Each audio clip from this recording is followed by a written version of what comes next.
지금 이 순간 주방으로 가보십시오. 싱크대를 한번 들여다보십시오. 오늘 저녁 식사 후 설거지를 미뤄 두셨습니까?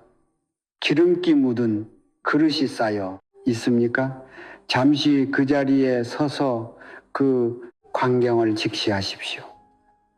왜냐하면 지금 그 싱크대 안에 쌓인 그릇 하나하나가 바로 당신 가정의 재물 기운이 어디로 흘러가는지를 낱낱이 보여주고 있기 때문입니다. 저는 수십 년 동안 성철 스님의 가르침을 묵상하며 기회의 흐름을 관찰해 왔습니다. 그 긴 세월 동안 제가 깨달은 진실이 하나 있습니다. 사람들은 돈이 없으면 더 열심히 일해야 한다고, 더 많이 기도해야 한다고, 더 자주 절에 가야 한다고 생각합니다. 108배를 올리고 새벽 예불을 거르지 않으며 공양미를 정성껏 올립니다. 그러나 집에 돌아오면 설거지는 내일로 미루고 그릇은 밤새 싱크대에 방치됩니다. 솔직하게 말씀드리겠습니다. 이것이 바로 당신이 그토록 기도해도 돈줄이 트이지 않는 진짜 이유입니다. 성철 스님께서는 말씀하셨습니다. 마음이 정성스러워도 형신이 갖춰지지 않으면 복이 와도 머물 것이 없다. 절에서 쌓은 공덕이 아무리 크더라도 집안에 기운이 막혀 있으면 그 복은 문 앞에서 돌아서고 맙니다. 더러운 그릇, 기름때, 음식 찌꺼기, 이것들은 단순한 오물이 아닙니다. 이것들은 가정의 수기를 정체시키고 재물의 흐름을 끊어 버리는 에너지 장벽입니다. 비싼 불단을 차려두고 매일 향을 피워도 부엌이 지저분하면 그 향연에 연기는 복을 부르는 게 아니라 막힌 기운 속에서 소멸할 뿐입니다. 생각해 보십시오. 밤 12시, 1시, 새벽 2시 잠 못 이루고 어두운 천장만 바라보며 은행 이자에 가슴이 무너진 밤이 있지 않으셨습니까? 자식 걱정, 빚 걱정, 노후 걱정으로 지지배인 밤들입니다. 그 괴로움이 갑자기 찾아온 것이라 생각하십니까? 아닙니다. 그것은 수년, 수십 년에 걸쳐 조금씩 쌓인 기운의 막힘이 한꺼번에 터져 나온 것입니다. 그리고 그 막힘의 시작점 중 하나가 바로 매일 밤 방치된 부엌과 미뤄진 설거지였습니다. 돈을 더 벌려고 할수록 돈은 더 멀리 달아납니다. 복을 더 갈구할수록 복은 더 야속하게 등을 돌립니다. 왜냐하면 우리는 밖에서만 무언가를 찾으려 하기 때문입니다. 그러나 성철 스님의 지혜는 정반대를 가르칩니다. 재물은 밖에서 오는 것이 아니라 안에서 열어주는 것입니다. 그 열쇠가 바로 오늘 이 영상에서 제가 전해드릴 설거지 비전입니다. 오늘부터 딱 28일 단 한 푼도 쓰지 않아도 됩니다. 특별한 도구도 비싼 부적도 필요 없습니다. 오직 정해진 시간에 정성을 다해 그릇을 닦는 것만으로 막힌 돈줄이 트이고 집안에 쌓인 우환의 기운이 씻겨 내려가며 자식 앞길에 새 빛이 열리기 시작합니다. 28일이라는 숫자는 임의로 정한 것이 아닙니다. 그것은 달의 운행 주기, 즉 우주가 기운을 한번 완전히 순환시키는 시간입니다. 이 주기에 맞춰 당신의 부엌 기운을 바로 잡을 때 가정 전체의 기운 흐름이 새로 태어납니다. 끝까지 함께 해 주십시오. 이것은 단순한 생활이 아닙니다. 이것은 성철 스님께서 평생 몸소 실천하며 후대에 남기신 가장 낮은 곳에서 발견한 가장 높은 진리입니다. 제가 직접 만난 분의 이야기를 들려드리겠습니다. 경상도 어느 작은 도시에 사는 62살의 여인이었습니다. 그녀의 이름은 밝히지 않겠습니다. 다만 그녀가 얼마나 성실하고 독실한 분이었는지는 말씀드릴 수 있습니다. 그녀는 새벽 4시에 일어나 절에 갔습니다. 비가 오나 눈이 오나 무릎이 아파도 108배를 올렸고 향초는 항상 최고질로 올렸으며 공양미는 한 톨도 허투루 고르지 않았습니다. 부처님 앞에서 그녀가 흘린 눈물의 양이 얼마나 되는지 아마 그 절의 마루가 기억할 것입니다. 그러나 집으로 돌아오면 이야기가 달라졌습니다. 새벽 예불을 마치고 돌아온 그녀는 피곤했고 전날 저녁 식사 후 미뤄둔 설거지가 싱크대에 그대로 쌓여 있었습니다. 아침에 바쁘니까 저녁엔 몸이 무거우니까 내일 아침에 하면 되지라는 생각이 습관이 되어버린 것입니다. 그릇은 밤새 기름때와 음식, 찌꺼기를 품은 채 싱크대에 놓여 있었습니다. 행주는 젖은 채로 싱크대 안에 구겨져 있었고 수세미는 냄새가 날 만큼 오래되어 있었습니다. 그녀의 집안 사정은 어떠했을까요? 남편은 몇 년 전 사업에 실패하여 빚만 남겼습니다. 아들은 취업이 되지 않아 30이 넘도록 백수였습니다. 딸은 결혼했지만 사위가 실직하여 도리어 친정에 손을 벌리는 처지였습니다. 그녀 자신은 새벽부터 저녁까지 식당 일을 도우며 번 돈을 고스란히 이자와 생활비로 내보내고 있었습니다. 들어오는 돈보다 나가는 돈이 항상 많았고 통장 잔고는 늘 바닥을 쳤습니다. 아무리 기도해도 아무리 절에 올라도 아무리 정성을 다해도 가정의 기운은 나아질 기미가 보이지 않았습니다. 저는 그녀의 이야기를 듣고 조용히 물었습니다. 저녁 식사 후 설거지를 그날 밤 안에 마치십니까? 그녀는 잠시 멈췄습니다. 그리고 솔직하게 대답했습니다. 그게 피곤해서요. 다음날 아침에 하는 경우가 많아요. 저는 그 순간 모든 것을 이해했습니다.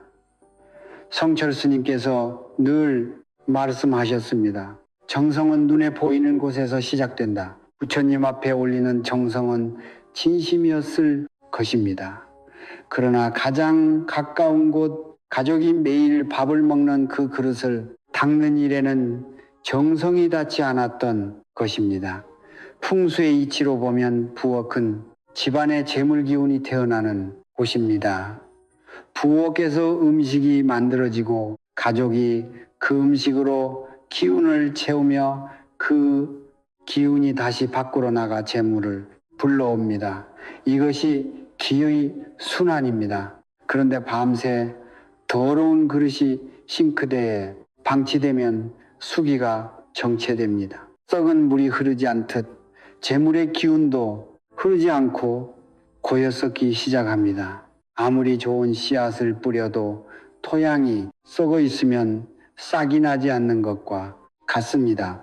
그녀와 헤어지며 저는 한 가지만 부탁드렸습니다. 절에 가는 것을 줄이셔도 됩니다. 대신 오늘부터 저녁 9시 전에 반드시 설거지를 끝내십시오. 그리고 마지막 그릇을 닦고 나서 두 손을 모아 감사한 마음으로 딱새 법만 합장하십시오. 그녀는 반신반의 하는 눈빛으로 고개를 끄덕였습니다. 그로부터 28일이 지났습니다. 그녀에게서 연락이 왔습니다. 아들이 면접에 합격했고 남편이 작은 일감을 얻었으며 자신도 새로운 식당 일을 더 좋은 조건으로 시작했다는 것이었습니다. 그녀는 전화기로 울었습니다. 스님, 그릇 하나 닦는 것이 이렇게 큰일인지 몰랐어요. 저도 그 말을 듣고 가슴이 먹먹했습니다. 기적은 먼 곳에 있지 않습니다. 기적은 매일 밤 당신의 손이 닿아야 할 바로 그 자리에 조용히 기다리고 있습니다. 왜 하필 저녁 9시에서 11시 사이여야 하는가? 왜 그 시간에 설거지를 마쳐야 하는가? 단순히 위생 때문이라면 아침에 해도 되고 낮에 해도 됩니다. 그러나 풍수와 기의 이치는 다르게 말합니다. 시간 자체가 에너지를 가지고 있습니다. 하루 24시간은 단순히 시계의 숫자가 아닙니다. 그 각각의 시간대는 서로 다른 기의 성질을 품고 있으며 어떤 행위를 어느 시간에 하느냐에 따라 그 행위가 불러오는 에너지의 질이 전혀 달라집니다.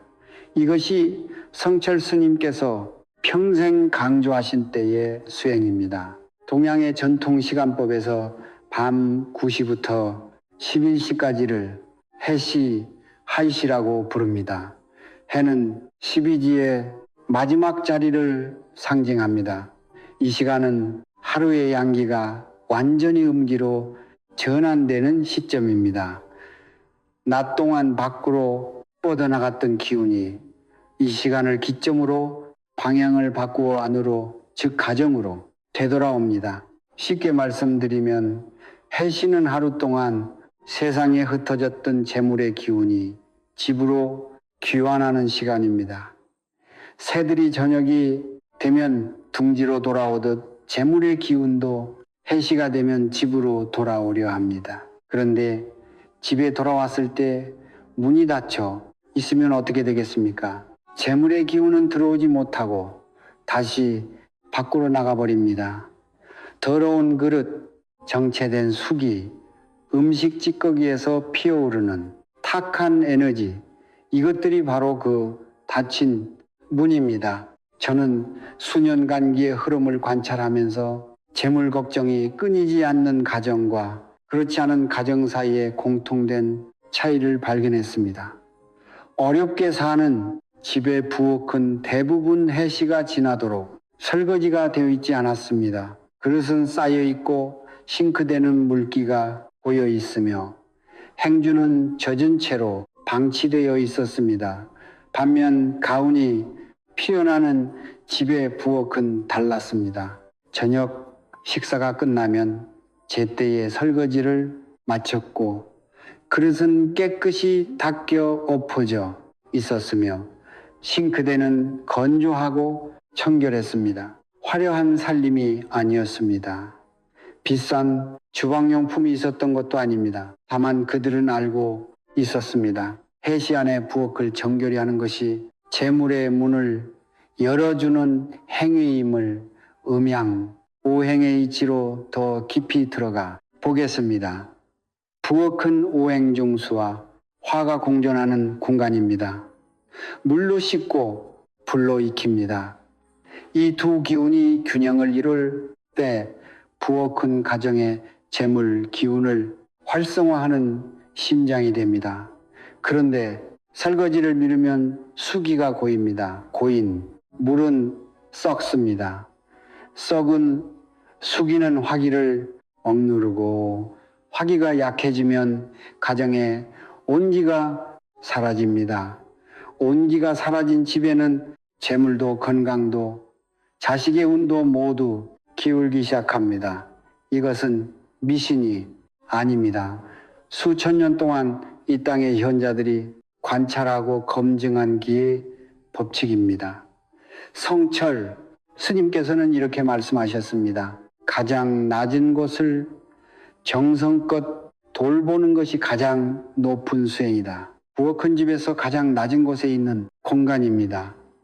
조굴에 앉아 그릇을 닦고 손을 물에 담가 기름을 씻어내는 그 행위를 스님께서는 그것을 수행이라 하셨습니다. 무릎을 꿇고 108배를 올리는 것보다 매일 밤 해시 안에 정성을 다해 그릇 하나를 닦는 것이 더 강력한 기도일 수 있습니다. 왜냐하면 108배는 부처님 앞에서 하는 수행이지만 설거지는 가족을 위한 수행이기 때문입니다. 그리고 가족을 향한 정성이 곧 가정의 기운을 바꾸는 가장 직접적인 에너지입니다. 해시가 지나면 어떻게 됩니까? 밤 11시 이후는 자시가 시작됩니다. 자신은 새로운 하루의 기운이 잉태되는 시간입니다. 이 시간에 부엌이 더럽다면 새로운 하루의 기운은 탁한 에너지를 품고 태어납니다. 즉 오늘 밤 설거지를 미루면 내일 하루의 재물운이 처음부터 막힌 채 시작된다는 뜻입니다. 반대로 해시 안에 설거지를 마치고 부엌을 정결히 하면 자신의 새 기운은 깨끗한 공간에서 태어나온 집안으로 맑은 에너지를 가득 채웁니다. 이것이 28일을 반복할 때 달의 한 주기 동안 가정의 기운이 완전히 새로 태어나는 이유입니다. 오늘 밤 시계를 보십시오. 9시가 되었습니까? 그렇다면 지금 당장 부엌으로 가십시오. 그 시간이 당신 가정의 재물 기운이 문을 두드리는 순간입니다. 그 문을 열어주는 사람이 되십시오. 이제 실천으로 들어가겠습니다. 이론을 아는 것과 실제로 행하는 것은 다릅니다. 성철 스님께서는 늘 말씀하셨습니다. 아는 것은 반이고 행하는 것이 전부다. 지금부터 제가 전해드리는 5가지 규칙은 스님께서 생전에 직접 주방의 기운을 바로잡는 방법으로 전하신 미전입니다. 어렵지 않습니다. 돈도 들지 않습니다. 그러나 이 5가지를 단 하나라도 어기면 나머지를 아무리 잘 지켜도 기운의 흐름은 완성되지 않습니다. 반드시 5가지 모두를 지켜야 합니다. 지금부터 하나씩 가슴에 새겨 들으십시오. 첫 번째 규칙은 시간입니다. 저녁 식사가 끝나면 반드시 그날 밤 해시 안에, 즉 밤 11시가 되기 전에 설거지를 마쳐야 합니다. 피곤해도 몸이 무거워도 드라마가 끝나지 않았어도 이것만큼은 타협하지 마십시오. 11시가 지나면 자시가 시작되고 그때는 아무리 설거지를 해도 기운의 전환 효과를 얻을 수 없습니다. 해시 안에 마친 설거지와 자시 이후에 마친 설거지는 에너지의 차원에서 전혀 다른 행위입니다. 같은 노력을 기울이더라도 시간이 맞지 않으면 재물의 기운은 문을 두드리다 그냥 돌아가 버립니다. 시간은 수행의 그릇입니다. 그릇이 맞아야 담을 수 있습니다. 두 번째, 규칙은 칼과 도마를 그릇과 함께 두지 않는 것입니다. 많은 분들이 설거지할 때 칼, 도마, 그릇, 냄비를 한꺼번에 싱크대에 쏟아놓고 같이 씻습니다. 그러나 이것은 풍수적으로 매우 위험한 행위입니다. 칼은 금기의 기운을 품고 있으며 그 기능은 본질적으로 절단과 차단의 에너지입니다. 재물의 기운, 가족의 인연, 건강의 흐름, 이 모든 것을 상징적으로 끊어내는 에너지가 칼에 담겨 있습니다. 이 칼을 가족이 밥을 먹는 그릇과 같은 물에 담가두면 금기의 절단 에너지가 그릇 전체에 배어듭니다. 칼과 도마는 반드시 가장 마지막에 따로 씻어야 합니다. 그리고 씻은 후에는 그릇과 분리된 공간에 보관하십시오. 이 규칙 하나만 지켜도 가정의 기운에 눈에 띄는 변화가 생기는 분들이 많습니다. 세 번째 규칙은 음식이 남은 그릇과 빈 그릇을 절대 함께 쌓지 않는 것입니다. 식사를 마친 후 그릇을 한 대 포개어 싱크대에 가져다 놓는 경우가 많습니다. 그런데 이때 음식 찌꺼기가 남은 그릇 위에 깨끗한 그릇을 겹쳐 두면 음기와 양기가 뒤섞입니다. 먹고 남은 것은 이미 쓰인 에너지, 즉 음기의 영역에 속합니다. 깨끗한 그릇은 새로운 에너지를 담을 양기의 그릇입니다. 이 불을 뒤섞으면 가정 안에서 음양의 균형이 무너집니다. 기운이 혼탁해진 집에서는 아무리 좋은 일이 생겨도 끝맺음이 흐지부지되고 시작한 일이 중간에 틀어지는 경우가 반복됩니다. 설거지를 시작하기 전에 먼저 음식, 찌꺼기를 모두 따로 처리하고 그릇을 분리한 뒤 씻기 시작하십시오. 네 번째 규칙은 수세미와 행주의 보관, 위치입니다. 대부분의 가정에서 수세미는 싱크대 안쪽 물이 고이는 곳에 놓여 있습니다. 행주는 사용 후 젖은 채로 싱크대 안에 걸쳐두거나 뭉쳐둡니다. 이것이 얼마나 큰 문제인지 아십니까? 수세미와 행주는 부엌에서 불순한 기운을 가장 많이 흡수하는 물건입니다. 음식 찌꺼기, 기름기, 세균, 이것들이 수세미와 행주에 집중적으로 쌓입니다. 이 물건들이 물기를 품은 채 밀폐된 공간에 있으면 썩은 기운이 계속해서 부엌 전체로 퍼져나갑니다. 수세미와 행주는 반드시 싱크대 바깥 공기가 잘 통하는 곳에 두어 완전히 건조시켜야 합니다. 젖은 채로 하룻밤을 보내게 해서는 안 됩니다. 물기가 없어야 기운도 정체되지 않습니다. 작은 차이 같지만 이것이 부엌의 수기를 살리느냐 죽이느냐를 결정합니다. 다섯 번째 규칙은 설거지가 끝난 후 모든 그릇을 엎어두는 것입니다. 이것이 5가지 규칙 중 가장 중요하고도 가장 많은 분들이 놓치는 부분입니다. 그릇을 씻은 후 바로 세워두거나 앞면이 위로 오도록 놓으면 그릇 안에 공기가 고입니다. 고인 공기는 탁한 기운을 품습니다. 성철 스님께서는 이렇게 말씀하셨습니다. 비워야 채워진다. 엎어야 새 것이 들어온다. 그릇을 엎어두는 것은 단순히 물기를 빼기 위한 행위가 아닙니다. 그것은 오늘 하루의 묵은 기운을 비워내고 내일 새로운 기운을 맞이할 준비를 완성하는 의식입니다. 모든 그릇이 엎어진 채인 부엌은 에너지의 관점에서 완전히 비워지고 정화된 공간입니다. 그 공간 안으로 해시의 재물 기운이 막힘없이 흘러들어옵니다. 이 5가지를 지키십시오. 거창하지 않습니다. 화려하지 않습니다. 그러나 이 5가지 규칙 안에 수천 년의 지혜가 담겨 있습니다. 오늘 밤부터 시작하십시오. 첫날 밤이 규칙대로 설거지를 마치고 부엌을 바라보십시오. 분명히 느끼실 것입니다. 공간이 달라졌다는 것을, 공기가 달라졌다는 것을, 그리고 그 달라진 공간이 당신 가정의 운명을 조용히 바꾸기 시작한다는 것을 5가지 규칙을 지키며 설거지를 마쳤습니다. 마지막 그릇을 닦고 엎어두었습니다. 싱크대를 깨끗이 닦았습니다. 수세미와 행주를 바깥에 내어 건조시켰습니다. 이제 할 일이 하나 남았습니다. 가장 짧지만 가장 중요한 것입니다.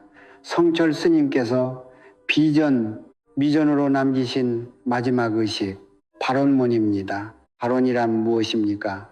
소원을 비는 것과는 다릅니다.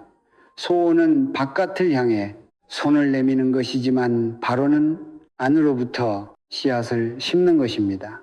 성철 스님께서는 말씀하셨습니다. 복은 구하는 자에게 오지 않는다. 복은 심는 자에게 온다. 설거지를 마친 그 자리에서 젖은 손을 닦고 부엌 앞에 조용히 서십시오. 2 손을 가슴 앞에 모아 합장하십시오. 눈을 감지 않아도 됩니다. 다만 마음만은 고요하게 가라앉히십시오. 하루의 분주함을 잠시 내려놓고 지금 이 순간 이 자리에 온전히 존재하십시오. 그것만으로 충분합니다. 그리고 다음에 발언문을 천천히 입술로 소리내어 읽으십시오. 마음속으로만 읽어서는 안 됩니다. 소리는 기운을 진동시킵니다. 작은 소리라도 괜찮습니다. 중요한 것은 입술을 움직여 소리를 내는 것입니다. 오늘 이 그릇을 정성껏 닦았습니다. 가족이 먹은 자리를 깨끗이 비웠습니다. 묵은 기운을 씻어 내려보냈습니다. 이 집안으로 맑은 기운이 가득 흘러 들어오기를 바라옵니다. 우리 가족 모두 건강하고 재물이 막히지 않으며 자식들의 앞길이 환하게 열리기를 바라옵니다. 조상님들의 음덕이 이 집안에 깃들기를 바라옵니다. 감사합니다. 감사합니다.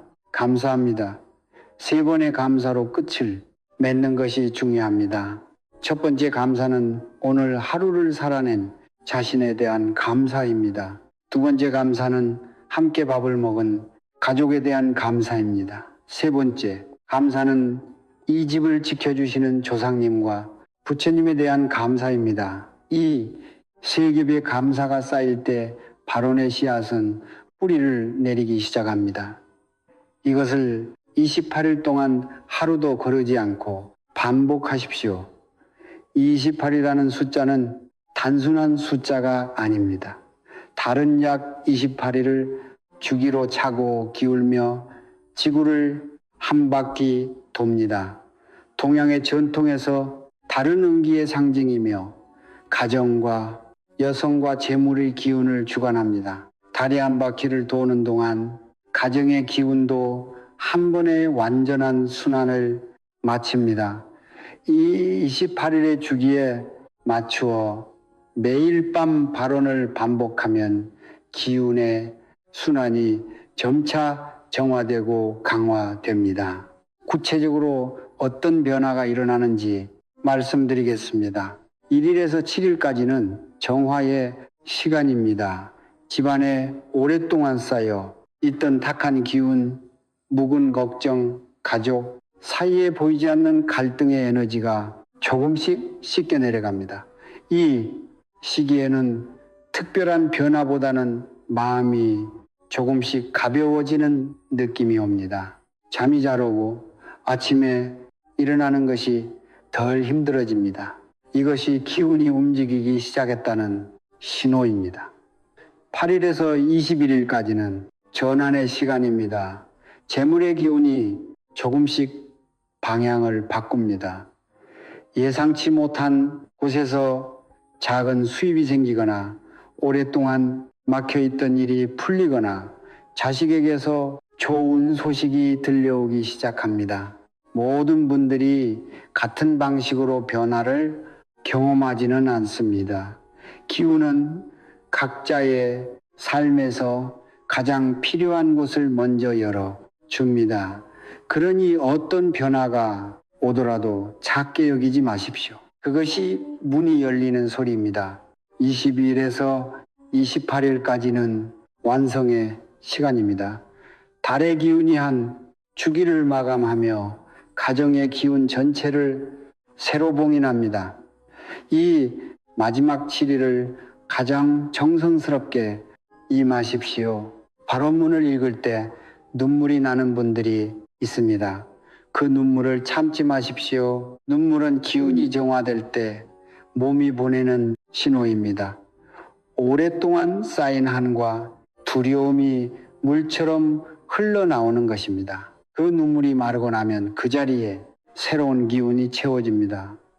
한 가지 더 말씀드리겠습니다. 28일이 끝난 후 어떻게 해야 하느냐고 묻는 분들이 계십니다. 대답은 간단합니다. 멈추지 마십시오. 이것은 28일짜리 이벤트가 아닙니다. 이것은 평생의 수행입니다. 성철, 스님께서 수십 년을 하루같이 새벽 예불을 올리셨듯이 발언의 의식도 삶의 일부가 되어야 합니다. 28일이 지나면 기운의 문이 열립니다. 그러나 그 문은 계속 정성을 기울여야만 열린 채로 유지됩니다. 단 하루라도 소홀히 하면 문은 다시 조금씩 닫히기 시작합니다. 그러나 두려워하지 마십시오. 한 번 열린 문은 다시 닫히는 속도가 훨씬 느립니다. 꾸준히만 하신다면 시간이 지날수록 가정의 기운은 더욱 단단하고 풍요로워집니다. 오늘 밤 마지막 그릇을 닫고 합장하십시오. 그 짧은 순간이 당신 가정의 운명을 바꾸는 가장 강력한 기도입니다. 절에서 올리는 1000번의 절보다 매일 밤 부엌 앞에서 올리는 단 한 번의 진심 어린 합장이 더 깊이 하늘에 닿습니다. 잠깐 여기서 영상을 멈춰 주십시오. 지금 이 순간이 중요합니다. 제가 오늘 전해드린 이 가르침이 당신의 가슴에 조금이라도 닿았다면 지금 바로 해야 할 일이 있습니다. 그것은 구독 버튼을 누르는 것입니다. 좋아요를 누르는 것입니다. 이것이 단순한 유튜브 알고리즘을 위한 부탁이 아닙니다. 성철 스님의 가르침에서 모든 선한 행위는 씨앗입니다. 씨앗은 심는 순간 뿌리를 내리기 시작합니다. 지금 이 영상에 좋아요를 누르는 그 손가락의 움직임이 당신이 오늘 밤 부엌에서 심는 첫 번째 복덕의 씨앗입니다. 작다고 여기지 마십시오. 모든 큰 나무는 작은 씨앗에서 시작됩니다. 구독은 이 가르침과 당신이 인연을 맺는 행위입니다. 인연이 쌓여야 복이 익습니다. 지금 바로 눌러주십시오. 그리고 지금 댓글창을 열어주십시오. 거기에 당신의 소원을 과거형으로 적어 주십시오. 미래형이 아닙니다. 과거형입니다. 성철 스님께서는 말씀하셨습니다. 이루어지기를 바라는 것은 아직 오지 않은 것을 찾는 것이요. 이미 이루어졌다고 믿는 것은 그 기운을 지금 이 자리로 끌어당기는 것이다. 우주의 기운은 믿음의 진동에 반응합니다.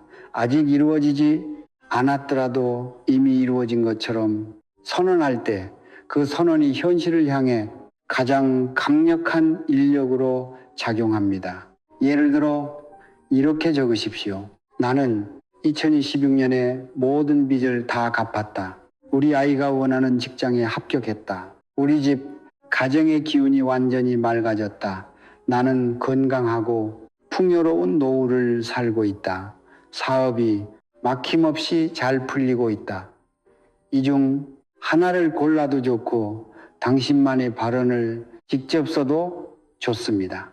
중요한 것은 과거형으로 이미 이루어진 것처럼 적는 것입니다. 그리고 그것을 댓글로 남기십시오. 왜 댓글로 남겨야 하느냐고 묻는 분이 계실 것입니다. 혼자 마음속으로 품고 있는 발언과 세상에 소리내어 선언한 발언은 에너지의 크기가 다릅니다. 문자로 적어 공개된 공간에 올린 발언은 그 에너지가 수백 배로 강화됩니다. 수많은 분들이 같은 공간에서 각자의 발언을 올릴 때 그 발언들이 모여 거대한 복덕의 장이 형성됩니다. 당신의 발언이 그 장 안으로 들어가는 순간 혼자 빌 때와는 비교할 수 없는 힘을 얻습니다. 그리고 한 가지 더 부탁드립니다. 다른 분들의 댓글을 읽어주십시오. 그리고 진심으로 공감이 가는 댓글에 좋아요를 눌러 주십시오. 이것이 왜 중요한가? 남의 발언을 응원하는 행위가 곧 자신의 복덕을 쌓는 행위이기 때문입니다. 성철 스님께서는 이것을 회양이라 하셨습니다.